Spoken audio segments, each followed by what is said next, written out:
my friend Peter with us. He is going to tell you all about himself. So I'm going to kick it over to him and let him tell you a little bit about himself.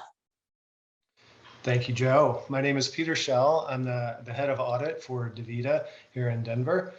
I've been with DaVita for about 6.5 years, and I joined to help transform and build the internal audit department, as well as to help set up the enterprise risk management function. Before that, I had spent my career in investment banking and consulting, and I studied, I came up through IT audit, and previously had studied and got my master's degree in information and communication sciences. So I am one of the rare heads of audit who is not a CPA, but more of an IT focused audit, which was valued by our audit committee as kind of an emerging risk 6 or 7 years ago as it relates to cybersecurity. That's great. And I think definitely the students will see as we progress through the semester how important even a little bit of IT knowledge you bring to the table is going to be seen as an asset in our field. Yeah, absolutely. So all of that information, all of the data, all of the numbers, everything comes through IT systems. And so that base understanding is key and critical to making sure that you have a well-controlled environment. Yeah, absolutely. Well, so the students are fairly new to this idea of internal audit, or as we call it at MSU now, risk assurance and advisory, to get a little fancy. If you had to describe to a totally new person who's never heard of our profession, how do you typically describe it to them? Yeah, I think it comes in two major categories. The first being making sure that the company is doing the right thing, that they are following the right practices that lead to accuracy in their numbers and how they present their information publicly to our shareholders. As a publicly traded company, we want to make sure that those rules and regulations are followed.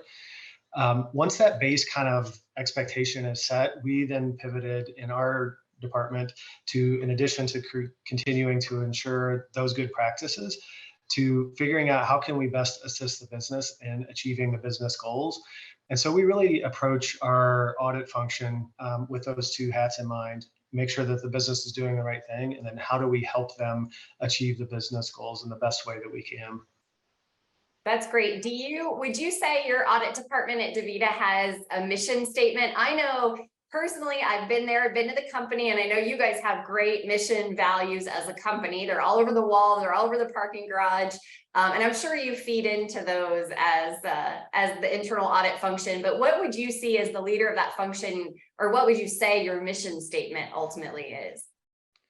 We absolutely do. And early in my days, and probably my 6th month there or so, we went through a pretty significant transformation in terms of adjusting how we think about the audit function at DaVita and how we interface with the business. And from that, we did an offsite with the leadership of the team where we developed the mission statement of our audit function. We came up with a new name for the team, which we call Enterprise Risk Services, because we like that branding a little bit better than the audit function. The history of that had a little bit more of a police and kind of not so much a partnering view, but more of a oversight and policing view, and we wanted to shift that. And our mission statement became, we wanted to be partners who transform risk into business excellence. Wow, I love that. And I think for students watching this is why we did shift the name, even at MSU, from internal audit to risk assurance and advisory, because risk is so much of what we do of internal auditors and where we can really add value to our organizations. So on that note, obviously there's lots of different services we can provide. Can you kind of give us your list, maybe if you were to describe a menu of the things your, what was it, enterprise risk services? Enterprise risk services. Yes, yep. Enterprise risk services. What would your menu of activities that you could do to assist management be? Yeah, so, 5.5 years ago or so, we helped to design and build out the enterprise risk management program and process that has since separated, but we interface very closely with them. And for us, that starts the beginning of our annual kind of risk planning and audit planning function. We also do the traditional assurance role, audit, validating numbers, ensuring processes processes are designed in a way that has the outcomes that as desired by the business leaders. And we also have an internal advisory practice. That is a little bit more of the consulting. That is more of our preventative risk management rather than detective risk management. If audit is there to detect risks and issues or gaps in controls, the advisory is there to help design and build in a way that prevents gaps in the control environment. And so I've been spending a little bit more of my time in that advisory space. And we think that it pays off quite a bit in the business lane. And we have data that supports a reduction in issues, a reduction in problems and gaps. And we think that's in large part because of that advisory practice that we have. Yeah, I know from my personal and professional experience, advising is where you can build some great rapport with management, and you can make that permanent process change and permanent solutions and fixes. So you may not need audit as much, right? I mean, that's the goal. I always say the best leaders, audit leaders out there, are kind of working themselves out of a job because, you know, we are helping them. That's never going to happen, right? But we're helping them improve their processes so that they don't need us to come back every year and tell them what's wrong, right?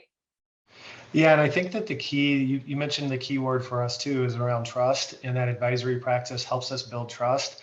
And through those relationships, our business leaders feel more comfortable in kind of sharing problems or sharing gaps, and also bringing us in to help them fix those problems and gaps. And so I've definitely noticed in my time here a much more open and partnering kind of view from our business partners.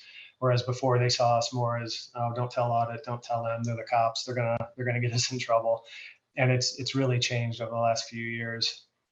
Yeah, which is why I feel like I've been able to sell the profession a little better for students, because it is more of that kind of flashy consulting. You know, we always wanted to do consulting versus audit back in the day. And I feel like we do get to do more of that. And even our definition of internal auditing includes assurance and consulting work. And I feel like a lot of companies forget that, and a lot of internal audit shops forget that. So I appreciate that you guys are doing so much. We've probably touched on this a little bit already, but where is advising, or is there something else that you feel like your shop does that really truly adds value? Or I guess really my question is, what makes you successful and, you know, trusted within your organization? Is there anything specific you can think of? I mean, it's bringing the DaVita culture, which is very unique, as you mentioned, kind of at the top of the interview, and bringing that into how we operate day to day with our business partners. So, in addition to our mission statement, we have kind of core team agreements that we have, and so I hope I can remember all these, but I'll get a few of them. But we want to deliver meaningful results. We want to make sure we operate with no surprises, so that, you know, before we issue an audit report, our business partners see it. We want to add value that, you know, that is valued by the business. So that's a little bit different approach, rather than just keeping just the full audit context in mind. We also choose projects in part based on our ability to influence, and do we have the skills to actually, you know, provide some insight that is different than the traditional auditors. And all of that kind of leads to a feeling of trust, where we get invited to projects and seats at the table earlier in a project or a process. And we can offer that kind of advice and guidance to our business leaders, who can then embed appropriate controls and appropriate process into the projects. And so it's a very symbiotic, healthy circle, if we can get that right, in terms of how the business views us and how they include us in certain conversations where we can have that influence. That's Ziggy. Bingo. No, I feel like every time I'm on a training now, it's whose dog's gonna bark. So. Yep, that's definitely happening. Just for the record, that's not my dog this time. This is Peter. I'm gonna see if I can get somebody to handle him. All right. Well, sorry about that. That's all right. That's really all we have for this one. So we'll let you go, and we'll talk to you for about governance next. Okay. All right. Thank you.